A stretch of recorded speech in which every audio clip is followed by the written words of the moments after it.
चलो, सबको स्क्रीन दिख रही है? दिख रही है ना? ऐड पेज करते हैं और करते हैं अपन इस पे क्वेश्चन। एक सिंपल सा क्वेश्चन लेता हूं मैं, ठीक है? बहुत ज्यादा वो वाला नहीं लेंगे अपन, सिंपल सिंपल सा लेते हैं, बहुत ज्यादा कंफ्यूज वाला नहीं लेंगे। वैल्यूज वैल्यूज तुम अपना देख लेना कितना आएगी क्या आएगी, है ना? चलो देखो, मान लो तुम्हारी ऐसी कुछ इंक्लाइंड है, ठीक है? This is your incline surface. इस इंक्लाइन सरफेस पे मान लेते हैं कुछ आपका ऐसा है, ये इंक्लाइन है, और इसकी वैल्यू ले लो तुम, कितनी लोगे यार? मान लो तुम ले लो, वैल्यू हमें एग्जैक्ट चाहिए, तो एग्जैक्ट चाहिए तो क्या मिलेगी यार? 37 लेते हैं, चलो 37 पे हमें सही वैल्यूज मिलती हैं, ठीक है? 37 डिग्री। और 37 डिग्री में ही बच्चा मान लेते हैं आपका एक बॉल फेंक रहे हो तुम ऐसे 37 पे ही, है ना?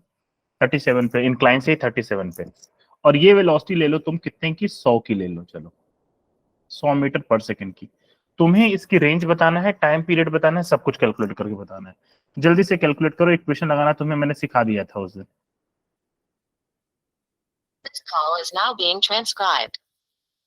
ठीक है, उस दिन मैंने इक्वेशन लगाना बता दिया था, सिखा दिया था कैसे लगाना है, ट्राई करिए। बाकी तब तक मैं भी करता हूँ, अगर आपको नहीं पता है तो मैं भी साथ ही साथ करते चलता हूँ, तो आपको समझ में आता चलेगा, ठीक है? तो जल्दी से ट्राई करो एक बार कि हम क्या करें, क्या इक्वेशन लगाएं, कैसे करें। तो उस दिन मैंने आपको सिखाया था कि करना क्या है बच्चा, आपको सिंपल सा काम था। कलर इसका चेंज करते हैं यार, ये येलो वालो कुछ है इसमें, येलो लो यार, येलो के बिना मजा नहीं आता। लेट्स सी, सबसे पहले क्या करना है, आप जिसको पॉजिटिव मान रहे हो पॉजिटिव मान लो, और आपको हमेशा ये क्या करना है, एक वर्टिकल डायरेक्शन में एक्स और वाई तोड़ना है, जैसे हम उस दिन प्रोजेक्टाइल में करते हैं, ठीक है? ये प्रोजेक्टाइल की एक्स और वाई हो गई, ये पॉजिटिव एक्स है बच्चा, ये पॉजिटिव वाई हो गया, ये तुम्हारा नेगेटिव एक्स हो गया, और नेगेटिव वाई नीचे की तरफ हो गया। सिंपल सी बात है। देखो, नीचे लग रही है ग्रेविटी, ये जी की वैल्यू हो गई, जी की वैल्यू हम 10 ले रहे हैं, तो ये वाला कंपोनेंट तुम्हें पता है, ये वाला हो जाएगा, अगर ये 37 है तो ये 30 जाएगा, तो जी कॉस 37 हो जाएगी, और इधर की तरफ जो वैल्यू हो जाएगी ये हो जाएगी जी साइन 37। कौन आया अभी? एक सेकेंड, अरे भाई आ जाओ जल्दी आओ। ठीक है बच्चा पार्टी, ये काम हो गया, आपको समझ में आ गया।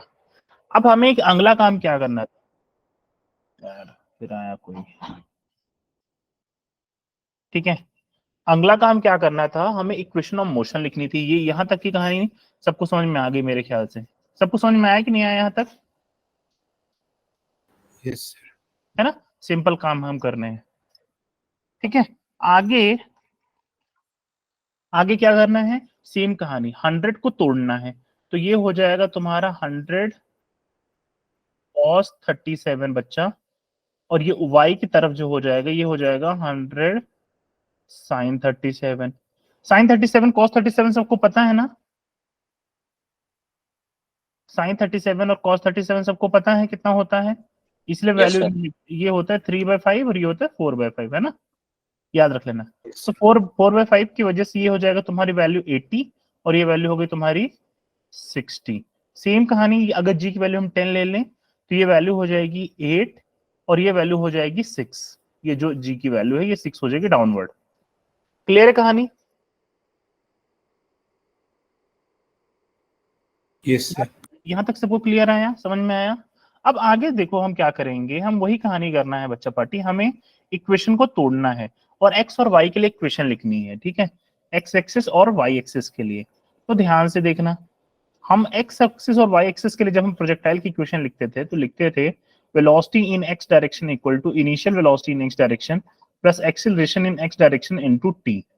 दूसरी equation displacement in X direction equal to U X T plus half of A X into T square. और तीसरी इक्वेशन तुम ले लो, V X square equal to U X square plus 2 times A X into displacement in X direction. Same कहानी Y के लिए होती है, U Y plus A Y into T बच्चा। डिस्प्लेसमेंट इन वाई डायरेक्शन हो गया यार U Y into T plus displacement half of A Y T square, और तीसरी इक्वेशन हो गई वी वाई का square equal to U Y का square plus 2 times A Y into S Y. ये हमें इक्वेशन पता होनी चाहिए। अब हम चलते हैं, सिंस जो नॉर्मल प्रोजेक्टाइल होती है उसमें एक्स की वैल्यू जो होती है वो क्या होती है, एक्स की वैल्यू होती है 0, बट इस केस में हम एक्स की वैल्यू 0 नहीं लेंगे। क्यों? क्योंकि अब देखो इंक्लाइन में हमारे पास डिस्प्लेसमेंट दे रखी है ना, सॉरी एक्सेलरेशन दे रखी है। तो अब हम लिखते हैं डायरेक्ट, ध्यान से इक्वेशन देखो कैसे लिखेंगे हम। अगर मुझे किसी भी टाइम पे फाइनल वेलोसिटी निकालनी है तो ये हो जाएगी ये वाली U X V X equal to X direction में जो वेलोसिटी है वो है 80 माइनस जो एक्सेलरेशन आई वो आई 6 इंटू टी। ये चीज सबको समझ में आया कि नहीं आया? यस आया क्या सबको? देखो ध्यान से, एक्स डायरेक्शन में देखो वेलोसिटी क्या है, वेलोसिटी बेटा पॉजिटिव डायरेक्शन में लग रही है। तुम ध्यान से देखो वेलोसिटी पॉजिटिव डायरेक्शन में लग रही है, बट क्या एक्सेलरेशन जो एक्स डायरेक्शन में लग रही है वो क्या नीचे लग रही है? इसकी डायरेक्शन अपोजिट हो गया, तो अपोजिट हो गया तो हम इसको नेगेटिव ले लेते हैं, और जी साइन थीटा को हमने 6 ऑलरेडी सॉल्व कर लिया है। ठीक है, ये चीज सबको समझ में आ गई। अब अगर यही कहानी मुझे वाई डायरेक्शन में लिखना होगा तो ध्यान से देखते चलना, अगर मुझे किसी भी पॉइंट पे वेलोसिटी पता करनी है तो वी वाई इक्वल टू हो जाएगा 60 माइनस 8t। सबको समझ में आया क्या? यस क्योंकि वाई डायरेक्शन में जी जी कॉस वाला लग रहा है विच इज 8। ऐसे ही डिस्प्लेसमेंट अगर मुझे किसी भी पॉइंट पे निकालनी है तो मैं क्या करूंगा, मैं लिखूंगा 80t minus half of 6 into T square. और अगर डिस्प्लेसमेंट इन वाई डायरेक्शन मुझे निकालना हुआ तो ये हो जाएगा, क्या हो जाएगा बच्चा, ये हो जाएगा तुम्हारा 60t minus 8 into T square.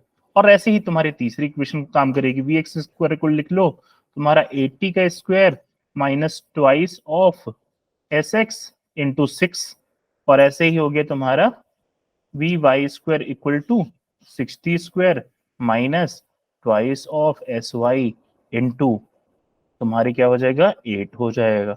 ये इक्वेशन हो गया बच्चा पार्टी। यहां तक सबको समझ में आया कि नहीं आया? यस है ना? अब देखो इस तरह से हमें गेम खेलना है भाई, और कुछ नहीं करना है। अब अगर तुमसे पूछ ले, ध्यान से देखते चलना, अगर तुमसे पूछे कि इस प्रोजेक्टाइल का तुम्हें इक्वेशन फॉर्म रट्टा नहीं मारना है, तुम्हें तुमसे पूछे कि ये बताओ इस प्रोजेक्टाइल का टाइम पीरियड कितना होगा, तो टाइम पीरियड तो तुम कैसे निकालते थे यार? टाइम पीरियड तो तुम ऐसे निकालते थे कि जो वाई डायरेक्शन, देखो ये एक्स में आगे बढ़ रहा है बट वाई डायरेक्शन में क्या इसकी डिस्प्लेसमेंट वापस 0 हो गई अगर वाई एक्सिस से देखा जाए तो। ये समझ में आया कि नहीं आया? Yes sir. है ना, क्योंकि यहाँ पे देखो इसके कोऑर्डिनेट अभी 0 0 हैं, और इस पॉइंट के जो कोऑर्डिनेट होंगे अगर मैं लिखूं, मान लेता हूं, मुझे नहीं पता रेंज कितनी है, मैं मान लेता हूं 100 और 0 हो गए, मतलब डिस्प्लेसमेंट इन वाई तो अभी भी 0 ही है।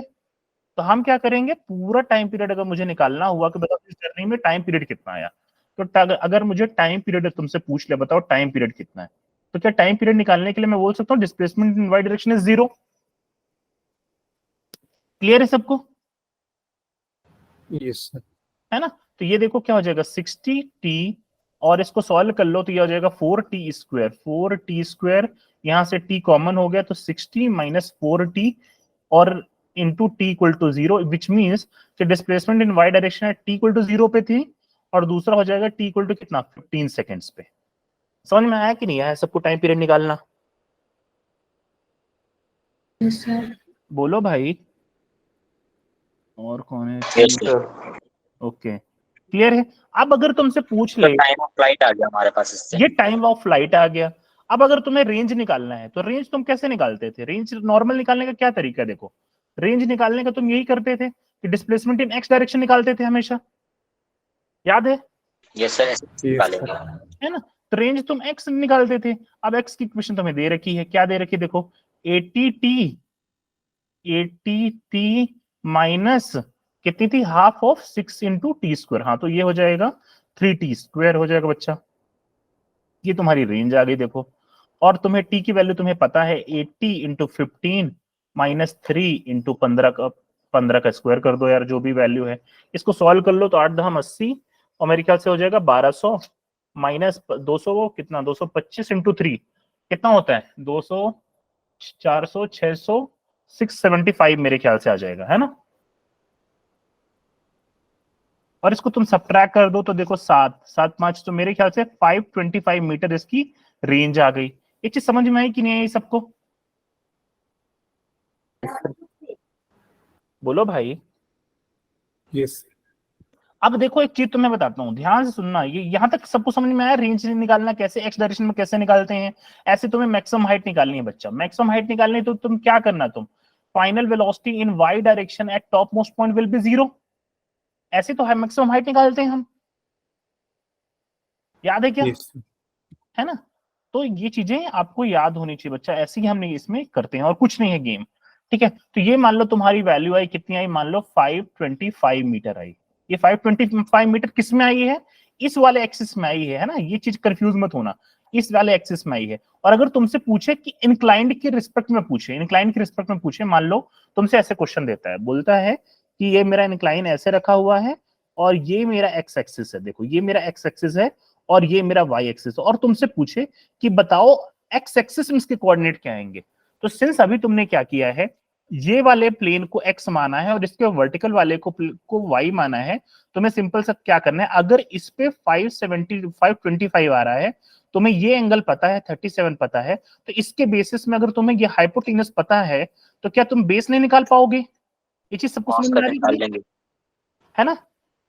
तुमसे यही क्वेश्चन पूछते हैं, कई बार पूछ चुका है इंक्लाइन वाले में कि रेंज तुमने इस पे निकाली है, कंफ्यूज मत होना, है ना, एक्स हमने इसको माना है, लेकिन क्वेश्चन में तुमको ड्रॉ करके दे देगा कि मान लो ये एक्स है और ये वाई है, और तुमसे बोलेगा एक्स कोऑर्डिनेट ऑफ रेंज बताओ। तो तुम्हें प्रोसेस यही करनी है, प्रोसेस यही वाले एक्सिस पे सॉल्व करना है।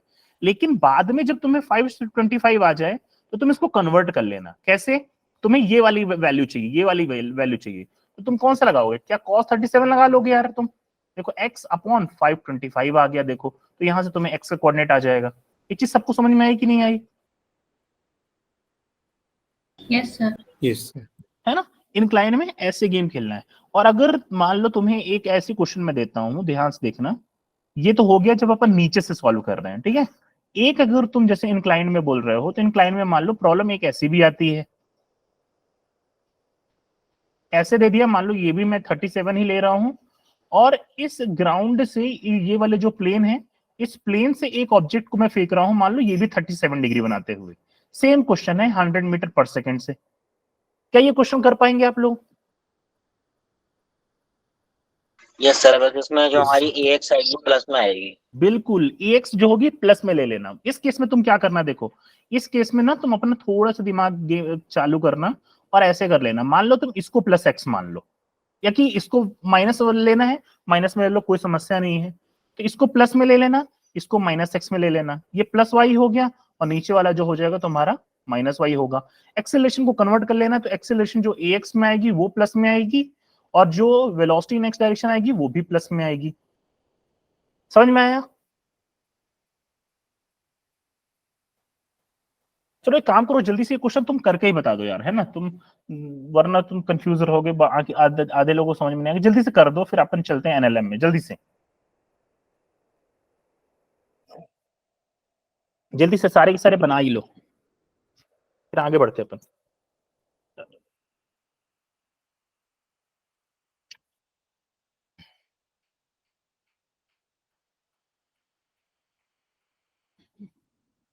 मेरा वीडियो नहीं चल रहा है।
हो जाएगा सबसे?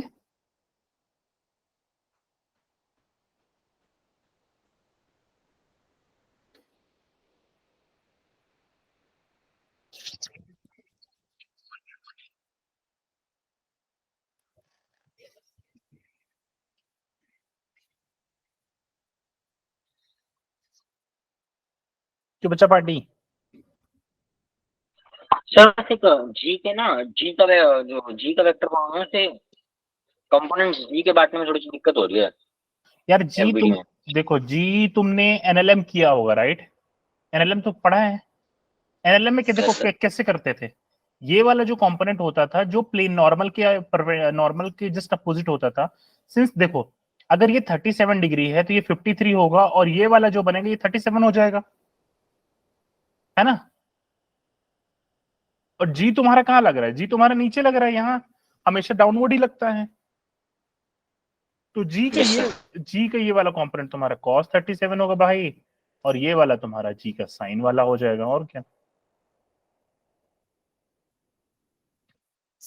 एनएलएम अभी करेंगे तो अभी मैं आपको बता दूंगा, तो उसमें आपको आइडिया लग जाएगा।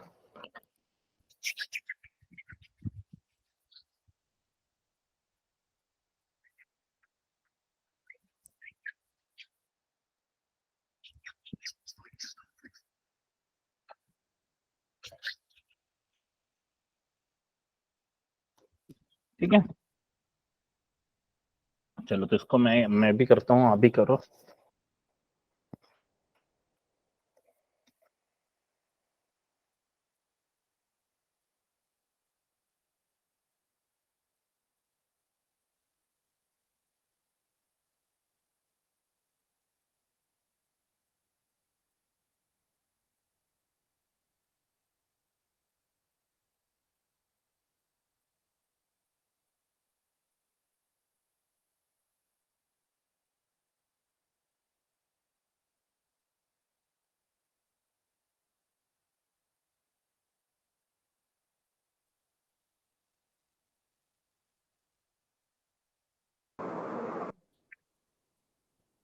सर सिर्फ रेंज बतानी है?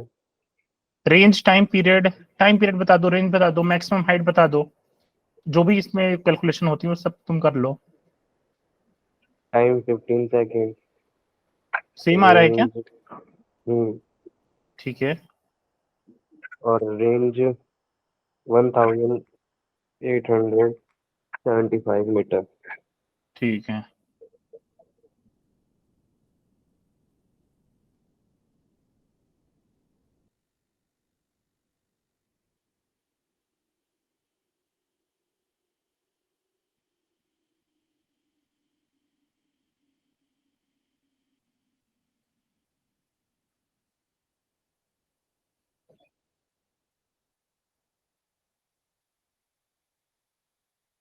चलो भाई, ये इक्वेशन है ना, ये दोनों इक्वेशन है जो आपको लगानी है और सॉल्व करना है क्वेश्चन। देखो ये क्वेश्चन, अगर तुमने इक्वेशन सही बना ली, तुम टफ से टफ क्वेश्चन भी इसमें कर डालोगे, और कुछ नहीं है इसमें। इंक्लाइन प्रोजेक्टाइल में और कुछ नहीं होता, बस इतना ही है, गेम है। सर वाई वाले में हमने माइनस में क्यों लिया है? वाई वाले में देखो, वाई वाला हमेशा हम क्या मानते हैं, देखो माइनस क्यों लिया है, देखो इसकी अगर वेलोसिटी का कंपोनेंट करोगे तो ये ऊपर वाला हो जाएगा तुम्हारा कितना, ये ऊपर वाला हो जाएगा 60, और ये हो गया 80। लेकिन इसमें इसके लिए अब ये पार्टिकल की ऊपर जा रहा है, लेकिन इसके वाई डायरेक्शन में एक्सेलरेशन कहाँ है? वाई डायरेक्शन में एक्सेलरेशन जो है वो नीचे है, जो कि जी कॉस थीटा है। समझ गए? Yes sir. हाँ, तो इसमें जो है वेलोसिटी ऊपर है, प्लस की तरफ है, लेकिन एक्सीलरेशन जो है वो नीचे की तरफ है, इसलिए माइनस लिया है। लेकिन एक्स के केस में देखो क्या है, पहले अलग था, अब इस केस में अलग हो गया है। जैसे इसका ये वाला कंपोनेंट जो है 60 वाला, सॉरी 80 वाला कंपोनेंट है, वो प्लस एक्स की तरफ लग रहा है। प्लस सेम टू सेम जी को जब हमने कंपोनेंट किया तो जी साइन थीटा आया, वो भी प्लस की तरफ लग रहा है, इसलिए हमने इसको प्लस में लिया। Yes sir. ठीक है, सर हाइट में क्या करते हैं हम? हाइट में वही करते हैं भाई, क्या करते हैं, फाइनल वेलोसिटी इन जो वाई डायरेक्शन में होती है वो मैक्सिमम पॉइंट पे क्या होती है, जीरो होती यस सर। है ना? फ्री फॉल में क्या होता है, फ्री फॉल में तुम देखते हो कि मैक्सिमम हाइट निकालना है, तो मैक्सिमम हाइट है उस पे आपकी जो फाइनल वेलोसिटी होगी वो जीरो हो जाएगी। वही गेम अभी भी खेलना है, ये वैल्यू जीरो हो जानी चाहिए।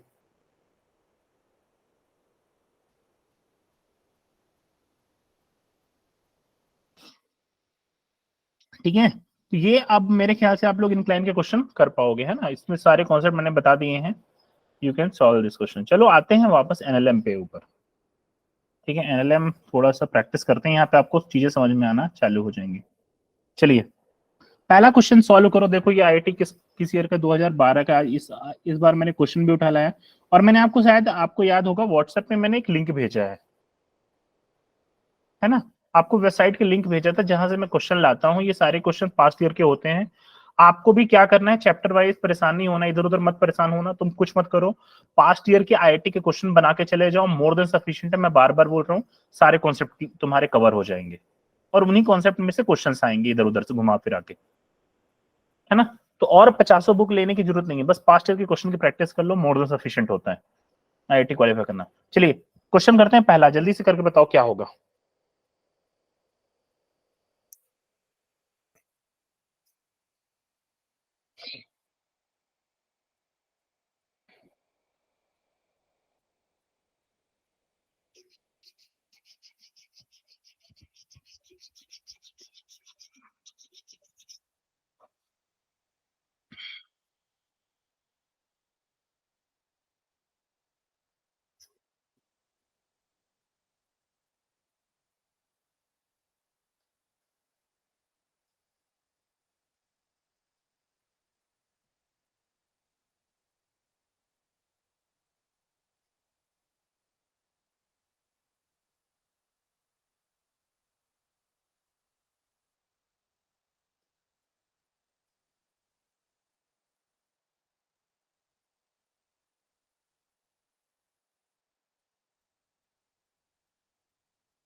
हाँ जी, ये बनेगा क्वेश्चन सबसे, ए और बताए। सी।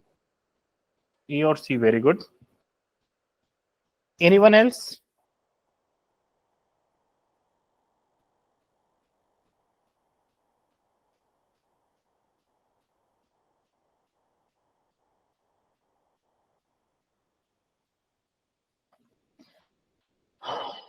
क्या बोल रहा है, small block of mass 0.1 kg lies on a fixed incline plane PQ which makes angle theta with a horizontal. A horizontal force 1 Newton act on the block through center of mass, ऐसा है।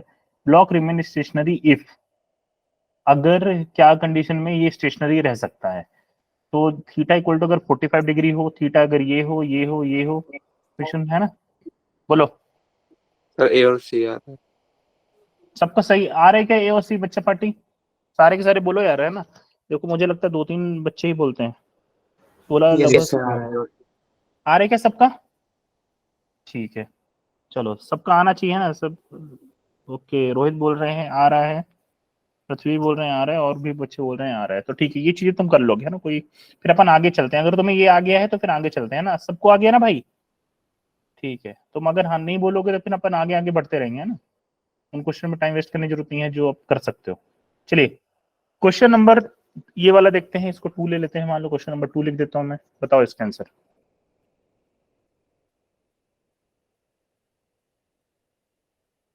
और नहीं आएगा बता देना जिसको भी, है ना, डरना नहीं है, पूछ लेना, अपन सॉल्व कर लेंगे मिलके, हो जाएगा।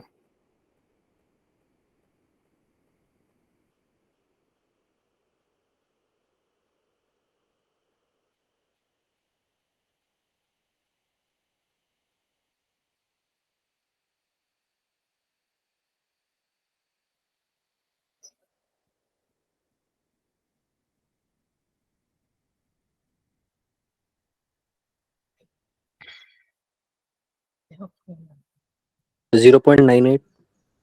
0.98, ठीक है, गुड।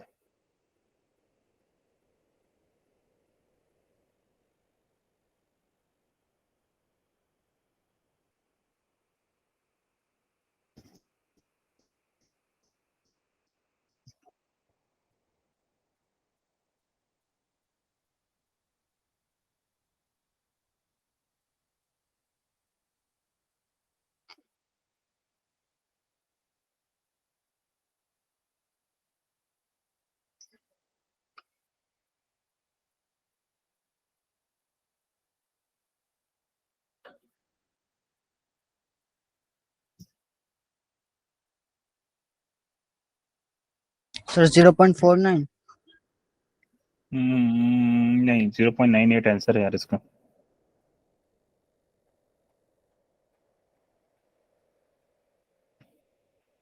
चलिए देखते हैं, करते हैं ना।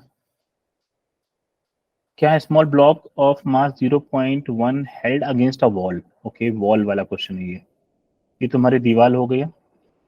दीवार में एक ब्लॉक हमने अटैच कर दिया जिसका मास दे रखा है 0.1। ठीक है। While applying horizontal force 5 Newton on the block, मतलब इसमें हम हॉरिजॉन्टल फोर्स 5 न्यूटन ऐसे लगा रहे हैं, 5 न्यूटन। ठीक है। On the block if the coefficient of friction between the wall is 0.5, the magnitude of friction force acting on the block. Simple सी बात है, सिंपल सा क्वेश्चन दे रखा है। म्यू की वैल्यू है 0.5। जी की वैल्यू तुमने कितनी ली है? जी की वैल्यू 10 ली है ना भाई सबने? ठीक है, 9.8 ली। 9.8 ली है। ठीक है, चलो। अगर देखो एक चीज भी याद रखना यार, ये वेरी इंपॉर्टेंट है। जिन क्वेश्चन में जी मेंशन नहीं होता, जैसे ब्रैकेट में जी इक्वल टू 10 नहीं लिखा है, तो 9.8 लेके करना है ना, क्योंकि क्वेश्चन जो बनाया है उस 9.8 लेके करा करते हैं वो लोग, बनाते हैं ना। इस चीज का ध्यान रखिएगा आप लोग प्लीज। तो देखते हैं, इसको नीचे करते हैं। इस पे नीचे लगेगा mg, ऊपर की तरफ लगेगा, सिंस 5 न्यूटन का फोर्स ऐसा लग रहा है तो नॉर्मल फोर्स कहाँ लगेगा? नॉर्मल ऐसे लगेगा, जस्ट अपोजिट में नॉर्मल लगेगा। और सिंस ब्लॉक की टेंडेंसी है नीचे जाने की, तो फ्रिक्शन फोर्स कहाँ लगेगा? ऊपर लगेगा। अभी कौन आया यार? क्या क्या ठीक है। तो फ्रिक्शन फोर्स की टेंडेंसी है ऊपर जाने की।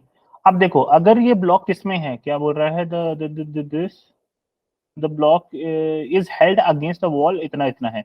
हेल्ड अगेंस्ट मतलब ब्लॉक मूव नहीं कर रहा है।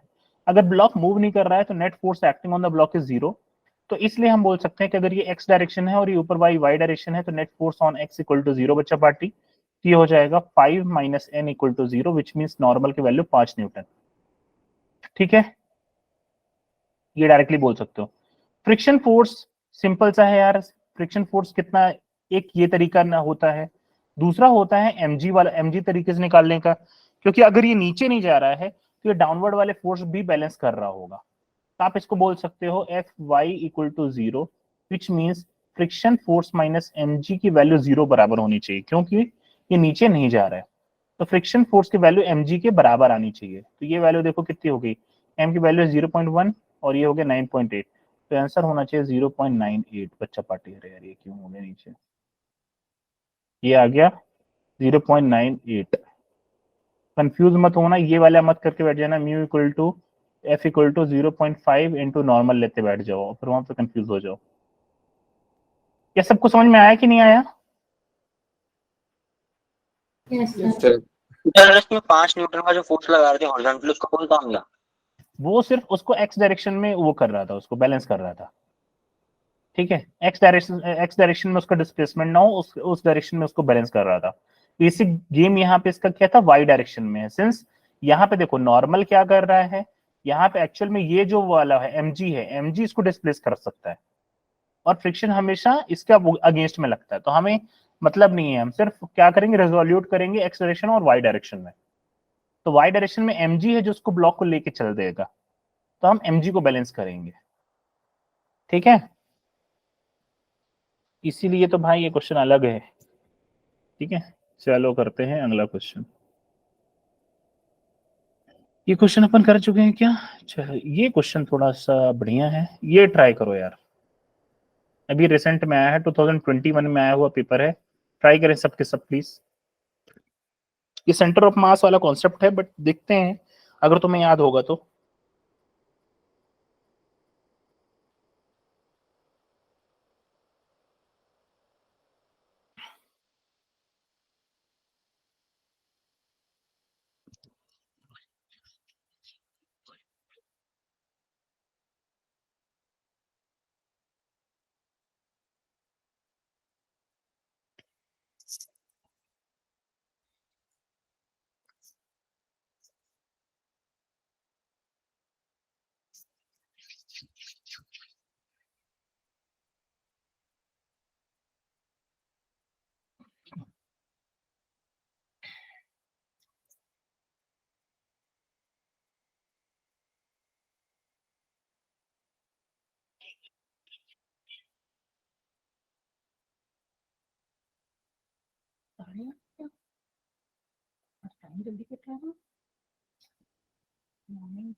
15 मीटर।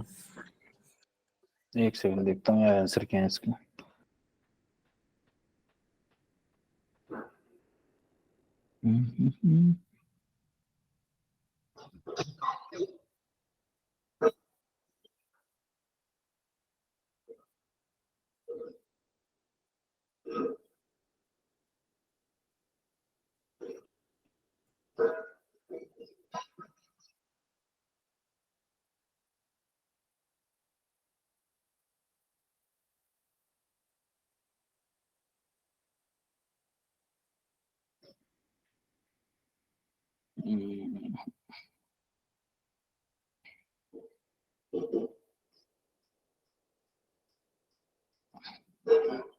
आंसर है यार 7.5।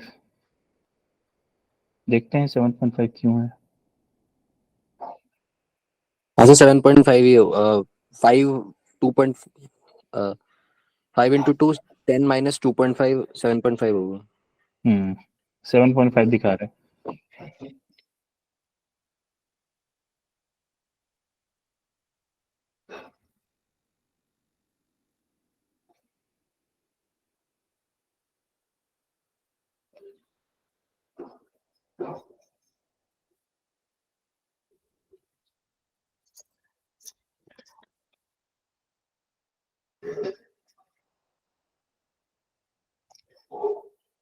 चलिए कर पाएंगे सबके सब।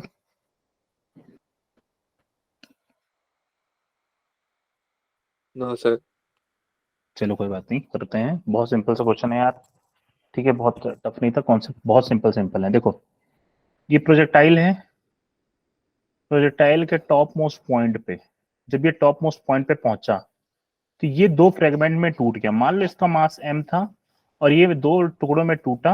एक m/2 वाला मास नीचे बोल रहा है क्वेश्चन में कि नीचे गिर गया, जो भी टाइम लगा उसको, और एक जो है m/2 वाला मास आगे चला गया जो भी वेलोसिटी से। ठीक है, ये दो कहानी हुई।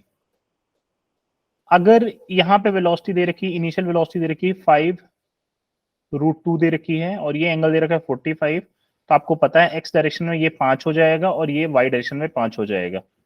तो मैक्सिमम पॉइंट पे, इस पॉइंट पे जो इसकी वेलोसिटी होगी वो कितनी होगी, 5 ही हो जाएगी, क्योंकि एक्स वाला कंपोनेंट सेम रहता है। ये कहानी क्लियर है सबको?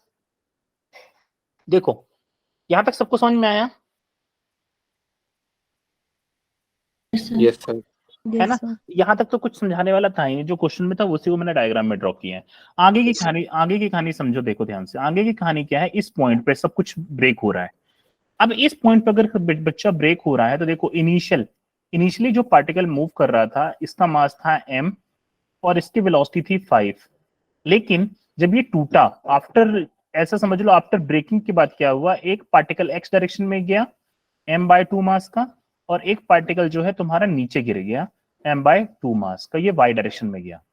तो अब हम यहाँ पे क्या करेंगे, हम यहाँ पे क्या कौन सा कॉन्सेप्ट लगाएं? अगर मुझे इसकी ये पता करना है किसकी वेलोसिटी कितनी है, किस वेलोसिटी से आगे शूट हुआ, बता सकते हो मुझे? अगर मुझे इसकी वेलोसिटी निकालनी है तो मैं क्या करूं? क्योंकि देखो सिंपल सी बात है, वो टुकड़े में टूटा हुआ, टूटने के बाद ये वाला पार्ट को नीचे आने में जो भी, देखो अब ये अपने मैक्सिमम हाइट पे है, इस मैक्सिमम हाइट तुम निकाल सकते हो कि वाई डायरेक्शन में डिस्प्लेसमेंट कितनी हुई। मैक्सिमम हाइट से उसको नीचे आने में कितना लगा, 0.5 सेकंड लगा, मतलब ये 0.5 सेकंड में नीचे पहुंच गया, ग्राउंड पहुंच गया। इसकी कहानी हमें ढूंढना है, क्यों? क्योंकि ये अब आगे जाके इसको वेलोसिटी मिलेगी और ये जाके यहां कहीं गिरेगा। ये चीज सबको समझ में आ रही है? बोलो भाई। सर जैसे वो ऑब्जेक्ट फूट गया और वो आधा हो गया, तो उसकी जो रेंज पहले होनी चाहिए तो उससे अब थोड़ी सी चेंज डिफर आएगी या फिर सेम रहेगी? नहीं, रेंज देखो, रेंज क्या होगी, थोड़ी सी बदल जाएगी। तुमने एक सेंटर ऑफ मास में कॉन्सेप्ट पढ़ा होगा, मुझे नहीं पता तुमने पढ़ा कि नहीं पढ़ा, कि अगर मान लो एक प्रोजेक्टाइल हो रही है, एक प्रोजेक्टाइल हो रही है और किसी भी पॉइंट पे, ये मान लो इसकी रेंज ये आर है, किसी भी पॉइंट पर अगर प्रोजेक्टाइल में ये कितने भी टुकड़े में टूटे, अगर मान लो एक इधर गिरेगा और एक यहां गिरेगा, कहीं दूर गिरेगा, बट इन इस वाले पार्टिकल की और इस वाले पार्टिकल की, इन सब की जो सेंटर ऑफ मास होगा वो ओरिजिनल आर ही होगा। ये सुना है आपने? ये पढ़ा मतलब था? सर वो सारे बिल्कुल गिरेंगे, लेकिन एवरेजली जो अगर दोनों सारे डिस्टेंस का एवरेज लिया जाएगा तो वहां गिरेगा। बिल्कुल बिल्कुल, जो सेंटर ऑफ मास होगा इन पार्टिकल्स का, सेंटर ऑफ मास अगर तुम्हें निकालना आता होगा तो जितने भी टुकड़े इधर गिरे, चाहे आगे गिरे चाहे पीछे गिरे, उन सब का सेंटर ऑफ मास जो होगा उसके ओरिजिनल रेंज पे होगा। समझ गए? ये कॉन्सेप्ट होता है। लेकिन अभी हम यहाँ पे कौन सा कॉन्सेप्ट यूज करेंगे? अभी हम यहाँ पे यूज करेंगे कंजर्वेशन ऑफ मोमेंटम। क्योंकि यहाँ पे देखो, जब ये ब्लॉक यहाँ पे है तो इसके ऊपर ग्रेविटी के अलावा और कोई फोर्स लग नहीं रहा है जिसकी वजह से ब्रेक हुआ होगा, ठीक है? और ग्रेविटी जो होता है इंपल्स में बहुत कम होती है, इसलिए हम यहाँ पे यूज करेंगे conservation of momentum to find out the velocity, कि किस वेलोसिटी से ये आगे बढ़ा। तो देखो, initial momentum in X direction equal to final momentum in X direction, हम यही करते हैं और सेम कहानी करते हैं वाई में। वाई के लिए कोई टेंशन लेने की जरूरत नहीं है हमें, लेकिन हम एक्स के लिए ले सकते हैं। तो देखो, एक्स डायरेक्शन में इसका इनिशियल मास था m और इन इसकी वेलोसिटी थी v मतलब 5, सॉरी। फाइनल डायरेक्शन में अगर हम देखें, फाइनल आफ्टर कोलिजन या कि आफ्टर जो टूटने के बाद क्या हुआ, एक्स डायरेक्शन में बचा मास इसका m/2 और इसकी वेलोसिटी मुझे पता करनी है कि एक्स डायरेक्शन में किस वेलोसिटी से आगे शूट अप हुआ। क्लियर है कहानी? सबको समझ में आया क्यों मैं यूज कर रहा हूं conservation momentum? Yes sir. Yes sir. है ना? क्योंकि आप यही करते हो ना यार। देखो, जब तुमने पढ़ा होगा कि जब न्यूक्लियस टूटता है तो अल्फा में टूटा, बीटा में टूटा, ये टूटा, वो टूटा, जब भी एक्सप्लोजन होता है तो आप कंजर्वेशन ऑफ मोमेंटम यूज करते हो। एक्स में होता है, वाई में होता है, या कि किसी एंगल में होता है, तो हम यहाँ पे अभी एक्स में यूज कर रहे हैं, वाई की हमें कोई टेंशन नहीं है। तो एम इसके लिए यूज करें तो एम से एम खत्म। वेलोसिटी, जिस वेलोसिटी से अब वो आगे बढ़ेगा वो हो गई 10 मीटर पर सेकेंड। सबको समझ में आया क्या? सर ये अब जो हमारी Yes, 10 sir. है, ये मूव वेलोसिटी जो मैक्सिमम हाइट पे आने के बाद अब पार्टिकल्स को मिली है। हाँ, ये वाले पार्टिकल को मिली है जो अब आगे ये बढ़ रहा है, ये वाले पार्टिकल को जो एक्स में बढ़ रहा है, वाई को नहीं बढ़ रहा है। हम वाई के लिए नहीं निकाल रहे हैं, हम एक्स वाले को निकाल रहे हैं। समझ गए? क्योंकि देखो, एक ठीक है ब्लॉक, सर।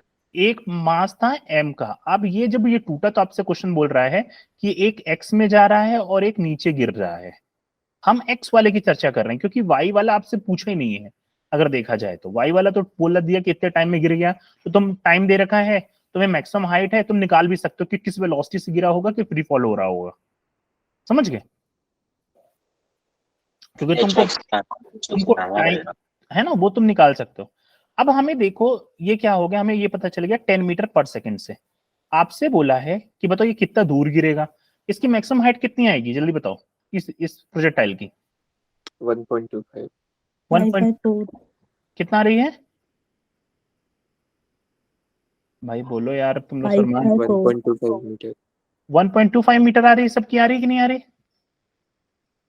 अरे नहीं आ रही तो निकाल लेते हैं यार। चलो देखो, y की वेलोसिटी जो होनी चाहिए वो होनी चाहिए एट मैक्सिमम हाइट, ये 0 होनी चाहिए। तो हमें पता है u स्क्वायर कितना हो जाएगा, देखो 5 स्क्वायर माइनस 2 इंटू जी 10 लेते हैं ना, 10 ले रखे हैं यहाँ, तो 10 इंटू डिस्प्लेसमेंट इन y डायरेक्शन, तो ये देखो 25 माइनस 20 इंटू एस वाई, तो एस वाई की वैल्यू हो जाएगी देखो 25/20। इसकी वैल्यू कितनी होती है? 25/20, कितना? 1.25 आ रही है बच्चा। समझ गए? Yes sir. है ना? अब देखो, तुम्हें एक्स बस पता करना था, तो तुम्हें क्या हो गया, अब ये तो तुम्हें याद हो गई, हॉरिजॉन्टल प्रोजेक्टाइल हो गया, कि अब टावर वाला केस हो गया कि टावर की हाइट 1.25 है और यहाँ से जो बॉल शूट अप हो रहा है उसकी वेलोसिटी 10 मीटर पर सेकंड हो गई। अब वो कितनी दूर गिरेगी वो तुम्हें तुमसे निकालना आता है बच्चा, कि displacement in X direction, displacement in Y direction, और फिर हम वो कैलकुलेशन करते हैं। सबको समझ में आया कि नहीं आया? Yes sir. है ना? और एक चीज और देखते हैं। देखो, आपसे बोल क्या चीज पूछा है, पहले क्वेश्चन में देख लेना। एक्स बोला क्या? Projectile thrown from point O मतलब ये पॉइंट ये बोल रहे हैं, फ्रॉम एंगल दे दिस, हाईएस्ट पॉइंट दे दे, वन फॉल दे दे, ओके। आपसे बोला है x meter from point O, ठीक है, फॉल्स टू द दिस, ठीक है, other part after splitting this ground, ठीक है। तो अदर पार्ट जो गिर रहा है वो एक्स गिर रहा है, तो हमें यहां से एक्स लेना है, याद रखना यहां से एक्स है, ओ से वो एक्स माना है कि वो कहां पे गिरेगा, ठीक है। सबको समझ में आया कि नहीं आया? अरे बोल दो भाई, यस सर। तुम लोग शर्माते बहुत हो यार, टेंशन मत लो, आईआईटी जाओगे तो वहां शर्माना नहीं होता, वहां चिल मारो बस, अभी पढ़ लो बस ढंग से। चलो, ये क्वेश्चन मेरे ख्याल से सबको समझ में आ गया होगा, मैंने प्रोसेस समझा दी है, ट्राई करना, आंसर आ जाएगा, ठीक है। नहीं आएगा तो टाइम को भी यूज कर लेना, वो टाइम क्या बोला है 0.5 सेकंड, उसको भी यूज करके देख लेना, अगर वहां से नहीं आ रहा है तो time you can use, otherwise मुझे लग रहा है डायरेक्ट आ जाएगा। चलो, ये वाला क्वेश्चन करके बताओ जल्दी से, ये भी 2011 में आया हुआ क्वेश्चन है, 4 मार्क्स है भाई देखो, और ये एन की वैल्यू बतानी थी, fill in the blanks type का क्वेश्चन है। देखते तुम्हें 4 मार्क्स मिलेंगे कि नहीं मिलेंगे, जल्दी से।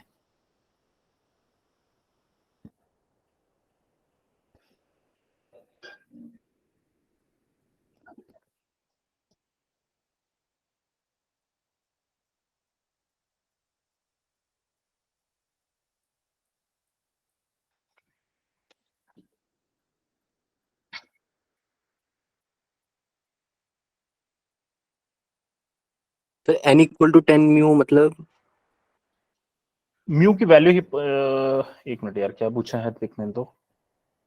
A block is moving on inclined plane with making 45 with horizontal, ठीक है। Coefficient of friction is mu. Force required to just push it up the inclined plane is 3 times the force required to prevent it from sliding.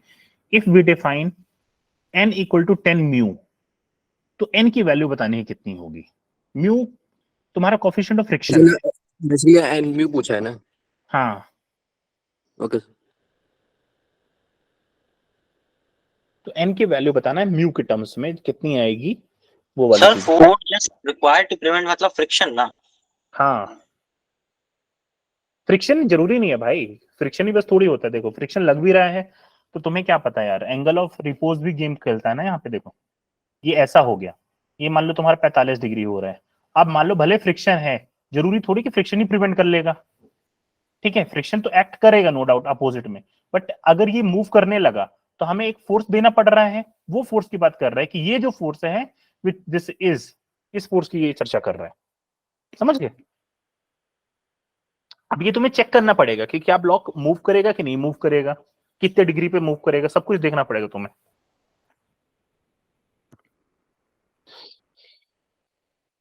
Sir 30 है। देखते हैं,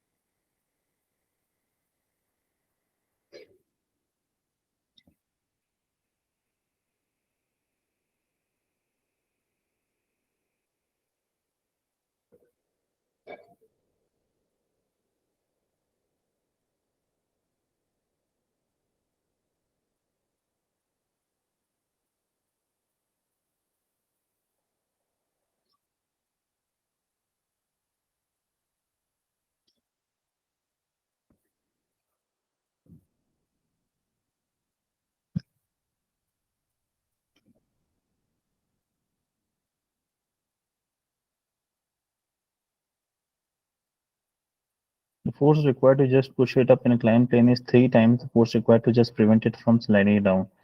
The value of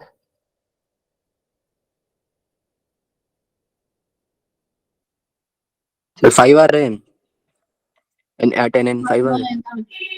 इस पे देखो एक minute, जो क्वेश्चन है इसमें एक्चुअली एन की नहीं वैल्यू पूछा है, जो दूसरे साइट में मैं देख रहा हूँ इसमें जो क्वेश्चन था उसमें ये पूछ रहे हैं not the value of this, they are asking the value of mu. तो 0.5 हाँ, और इसके ऑप्शन देखो क्या क्या है, 0.3, इसके जो दूसरा ऑप्शन है 0.5, सी ऑप्शन है 0.75, और जो चौथा ऑप्शन है वो है 0.85। 4 ऑप्शन ये दे रखे हैं यार, है ना, ये म्यू सर नहीं है, 0.5 आ रहा है। ठीक है ठीक है ठीक, 0.5 है, ये म्यू पूछ रहे हैं कि वैल्यू ऑफ म्यू कितनी होगी, और इसको कि from the sliding the value of mu, और ये नहीं दे रखा है, ये पार्ट नहीं दे रखा है उस साइड में, और एक जगह और मैं चेक कर लेता हूँ एक बार। हाँ जी,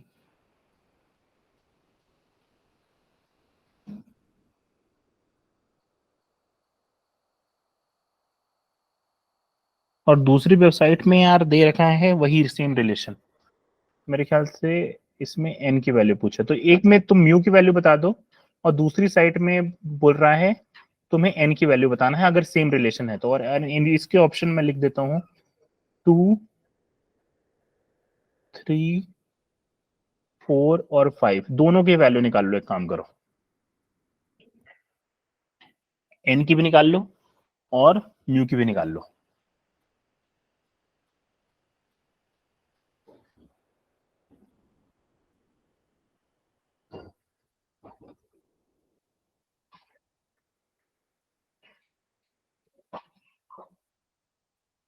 म्यू की आ गई ना सबकी?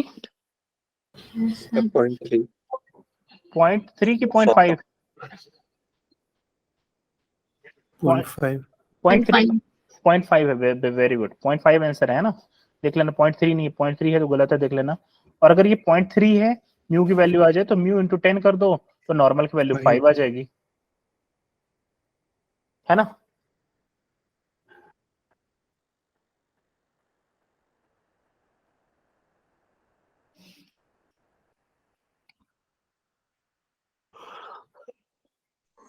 सर बता दो कैसे क्वेश्चन होगा। एक सेकंड बताता हूँ क्या है, कोई मैसेज वंस रेज्ड। हाँ वंस पूछिए। सर मैंने पूछा क्वेश्चन। अच्छा अच्छा, तुमने पूछा, ठीक है, चलो देखते हैं।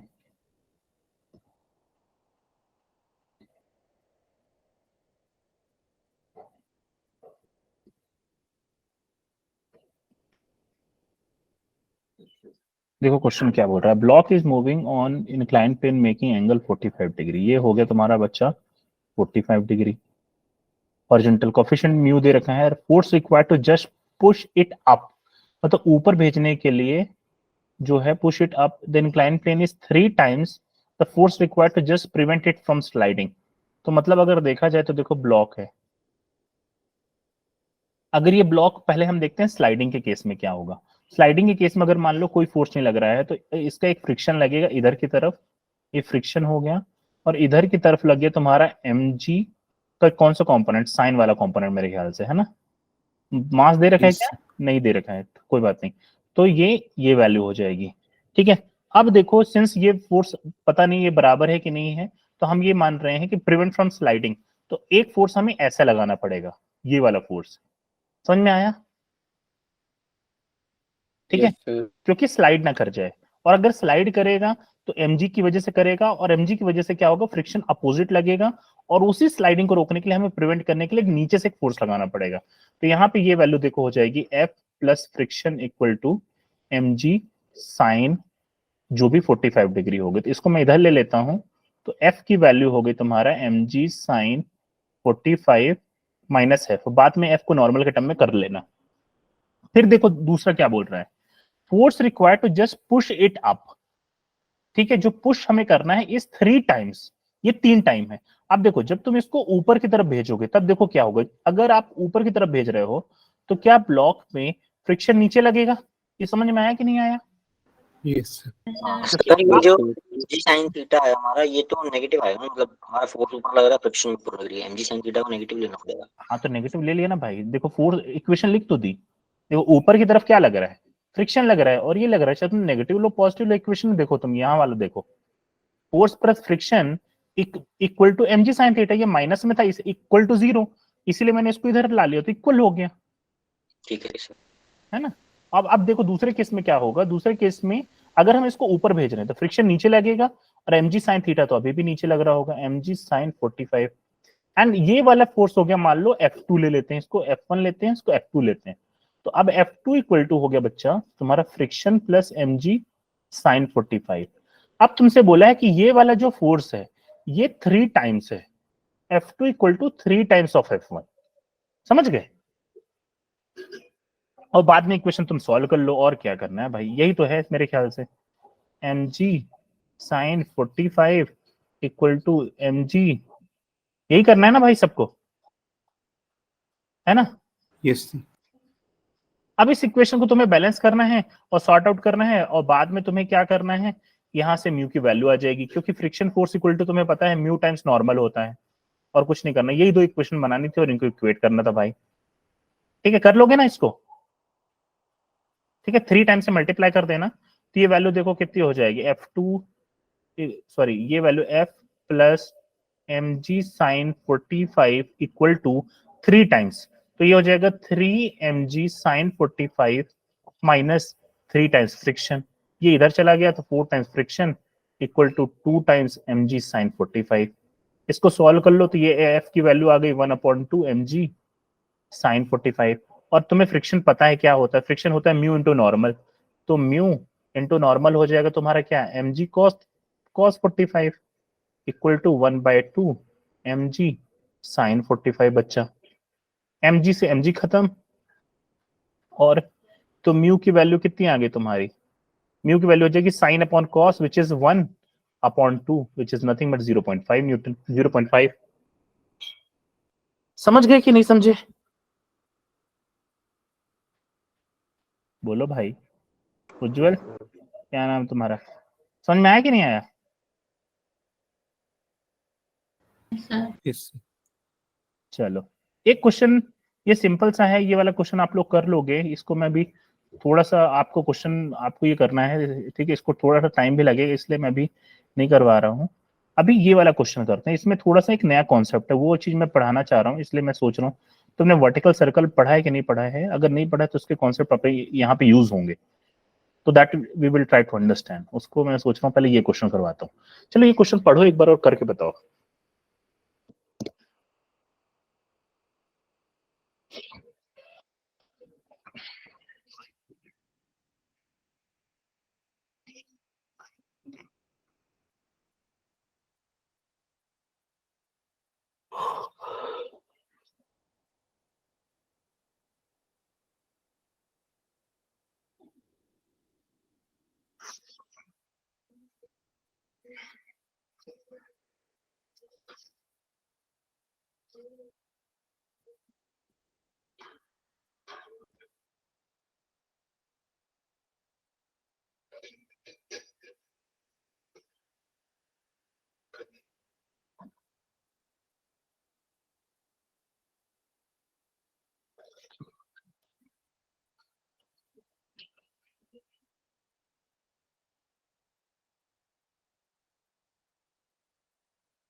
तो बी लग रहा है इसको।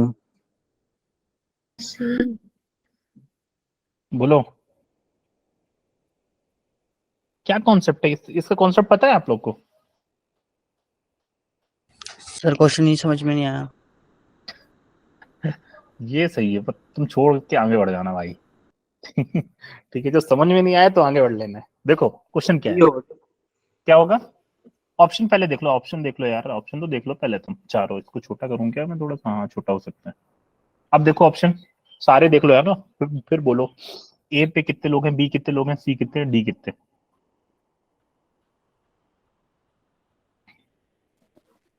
बी। ठीक है, सी लग रहा है।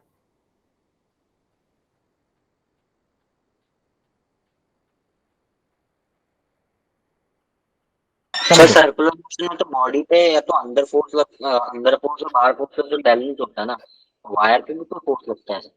हाँ वायर पे, तो वही वायर पे ही पूछ रहा है वो कि force it applies on the wire, मतलब ये जो बीड है, ठीक है, ऐसा समझ लो एक माला है, तो माला ऐसे समझ लो कि ऐसे सर्कुलर, सर मैं ऐसे ड्रॉ करता हूँ यार, कोशिश करता हूँ ड्रॉ करने की।